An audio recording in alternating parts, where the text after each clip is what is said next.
And without any further ado, let's go into the post-retreat treat. Anyone who wants to leave at any time is welcome to, but this is going to be pretty brief. So this is a very brief history of voice synthesis. In fact, I will stop at about 1975, but there is someone in the room, Nancy Burke, who used to sell and install the Deck Talk system, which is from about 1984-85. And she can probably tell you more about that. She's right over there, next to Pat Griffiths. So what is this Vox Humana that I've shown there? Oops. There we go. Vox Humana is just human voice, and it's one of the oldest of the organ stops. So there were pipes that were intended to emulate the human voice. How old is it?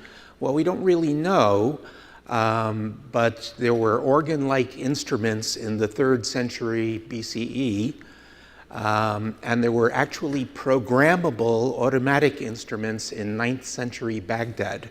And down at the bottom left there is a reconstruction of one of those 9th century Baghdad images. And at the right is the ruins of a 1st century BCE organ keyboard instrument from quite some time ago. So was that as early as it could be? Well, no, it could go earlier than that. Who knows when the first bird started emulating human voice? This particular bird is on Captain Birdseye's shoulder. UK people may recognize him. He was a logo for Birdseye Fish and Chips over there. But the reason I'm showing a captain with the parrot is, of course, because of the captain's parrot and the magician on the cruise ship. And the parrot used to give away all the magician's tricks, and so the magician hated the parrot, and the parrot hated the magician. And one night, there was a huge wave, and the ship sank, and the magician and the parrot found themselves on the same piece of driftwood, and they were glaring at each other for 4 days. And finally, on the 5th day, the parrot turned to the magician and said, "Okay, I give up. How'd you make the ship disappear?" But parrots, in fact, do not have conversations with us. This is the Pope that I mentioned. People were very shocked that he supposedly had something called a brazen head. Brazen head just means a bronze head. And it could answer questions yes or no vocally. Well, it's not so hard to make some kind of a noise that you say is yes and some kind of a different noise that you say is no. And he picked up the technology in the Islamic world where they certainly had devices that would do that. Here's Alexander Graham Bell and his dog. And he was noted for getting his dog to growl, and then he would manipulate the dog's mouth, supposedly so that it said, "How are you, grandmama?" The dog reportedly enjoyed this and would come up to him to do it quite a bit. This is a much more recent news story. You may have seen it in the New York Times or other media at the end of January, that some researchers at Marineland had gotten a whale to speak English. Very exciting. But now let's hear what the whale sounded like when it was speaking English. The high-pitched voice that you hear that sounds like maybe a dolphin or something is actually the trainer. So first you'll hear the trainer and then the whale. Hello? Hello? Hello? Hello? So I'm just repeating that. Not exactly something you could have a conversation with. This is a little bit later in the history of speech synthesis. This is Charles Wheatstone. You may be familiar with the name, the physicist responsible for the Wheatstone Bridge. He made a version of what Wolfgang von Kempelen had come up with at the end of the 18th century, and you adjusted the sound by grabbing this leather thing. Joseph Faber had a more advanced version in the late 19th century. The two that you're seeing there are exactly the same. They just added the woman's dress and dummy arms for the one on the right. The reason that it's on an elevated table with nothing underneath it is so people could see, because there had been lots of frauds where people were hiding in boxes. Some eminent scientists listened to this and said, oh, you know, it really could talk. And perhaps it could to a certain extent. You'll judge that for yourself in a moment. Now, when electronics came in, it was not initially for synthesis. At the Bell system, Homer Dudley came up with a way of coding analog speech, dividing it into its spectral components so that you could transmit less than the audio and reconstruct it at the far end. And the picture in the middle is what the original vocoder looked like, the voice encoder. This is essentially the MP3 of the 1930s. And then there's a 1940 version at the right there. But in 1939, there were two big World's Fairs, one in New York and one in San Francisco. And so he essentially took the same system, just chopped off where the microphone is, and replaced it with keys that someone could touch and pedals to manually synthesize speech. And that was not called the vocoder, not the voice coder, but the voder, the voice demonstrator for the World's Fairs. Didn't really have much purpose other than being a demonstrator at World's Fairs. So again, speech manually synthesized. This is the fancy World's Fair version. At the Bell Labs archives, I saw what the original version looked like. There were 10 keys, a wrist bar, and a foot pedal. And it could do a lot. Could sound like animals, could speak in different languages. Spoiler alert, for those of you who have not yet seen 2001: A Space Odyssey, you might want to plug your ears. I will give you a quick précis of the plot. There's an artificial intelligence called the HAL 9000. It's a computer on a long-distance spacecraft, and it has begun killing the crew. There is only one crew member left. The crew member had to go through space without a helmet. I was at the premiere of 2001: A Space Odyssey, and they handed me a white paper showing that this was truly possible for someone to go through space briefly without a helmet and survive. So the crew member has decided the only way to save himself is to get rid of the intelligence of the artificial intelligent computer. So he's little by little reducing the intelligence, and as the computer gets demented, it starts to regress. So it's AI gone bad. I'm sorry, Dave, I can't do that. And here's what it says. My instructor was Mr. Langley, and he taught me to sing a song. If you'd like to hear it, I can sing it for you. Yes, I'd like to hear it, Hal. Sing it for me. It's called Daisy. Daisy, Daisy, give me your answer, do. I'm half crazy, all for the love of you. And it just continues that way. But why did he sing Daisy? By the way, that was not a computer. That was actor Douglas Rain, who was on tape, and they slowed down the tape. But here is something from the Library of Congress crediting Daisy Bell, Bicycle Built for Two. It's in the National Registry of Recorded Sound. But it's not the person who wrote the song that's in there. Down at the bottom it says Daisy Bell was written in 1892 by an Englishman, Harry Dacre.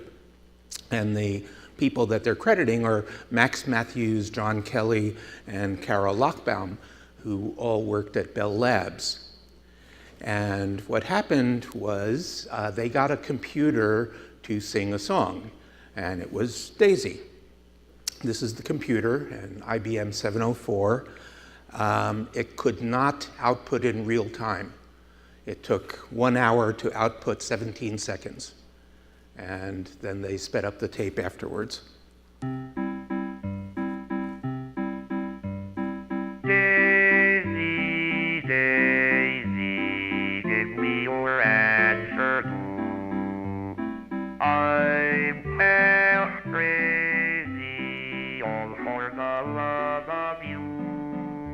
It would be a stylish marriage, I can't afford a carriage, but you look sweet upon the seat of a bicycle built for two. Okay, maybe not the best. Here's a duet with a 1990 program. Daisy, give me your answer too. I'm half crazy, all for the love of you. It would be a stylish marriage, I can't afford a carriage, but you look sweet upon the seat of a bicycle built for two. So, Arthur C. Clarke was friends with John Pierce at Bell Labs, and everybody who went to Bell Labs in those days got to hear Daisy, because that was their great achievement. But why did they play Daisy? Why didn't they play something saying the number you have reached is not working or something like that? Here is a computer opera in 1975, also from Bell Labs. That's Joseph Olive down there. And the part of the talking computer in the opera is about a scientist who creates a talking computer. She's in love with her creation. It's in love with his creator. And the part of the talking computer was played by a singing computer, which also could not output in real time, so it was actually a tape that was playing with the soprano. But again, why all this singing? Why aren't they demonstrating talking? Well, here's the voters singing.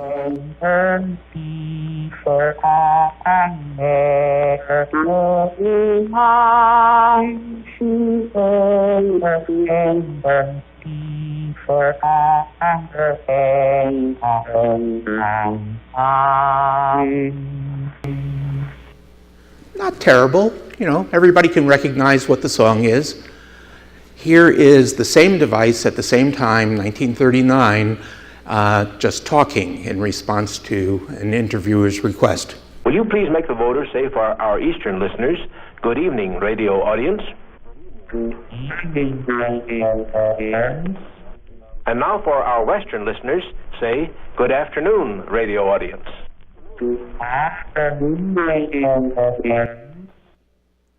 Well, if you didn't know that that was saying good afternoon, radio audience, you might not have had any idea that's what was being said. And that's why the song, because the music gives you the recognition. And with Daisy, the function of Matthews, he actually wrote the little tune that went with it, or programmed the little tune that went with it. The words are not necessarily intelligible, but with the tune you go, oh yeah, that's Daisy, I understand that. So that's why everyone who came to Bell Labs heard Daisy, and that's why Daisy was used in 2001. Now you know. Any questions? Yes?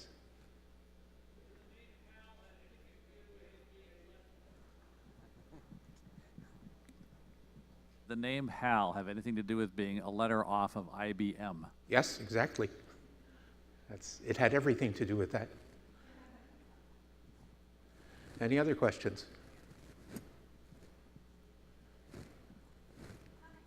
It's coming. Is the keyboard for this voter, is that similar to the court reporter keyboard? Is there some idea how that works? I don't think so. It was 5 keys for each hand so that they could use all of the fingers. There were thousands of Bell employees who were tested to see if they were any good at the voter, and of the thousands, about 20 were selected, and of the 20, there was one woman who was considered the best, and she's the one who did the Auld Lang Syne and the other stuff. Some days she was better, and she would do Parlez-vous français, or Ach du lieber, or something, and you could tell all that. She also did a cow mooing, a pig oinking, so she was quite good at it. Yes? What year did you say that Daisy was first done? 1961. Oh, okay, all right. Now there's a theory, there's a person that you may remember from an earlier tech retreat who is the person who came up with 24 frames per second. And he worked for Bell Labs also, and his granddaughter believes that he made the voter do Daisy as well. But I can't find any reference to that anywhere else. The Bell Labs archives and the AT&T archives don't have anything about it. So I think she may be confusing the computer Daisy with the voter Auld Lang Syne. Well, I have a 45 RPM record that I got in high school sometime in the mid-60s in a science class. And it doesn't have Daisy on it, but it has a lot of other things. And there's quite a bit of information on it. I think it was put out by Bell Labs. Yeah. I can't quite remember now, but it's in a box. I know where it is.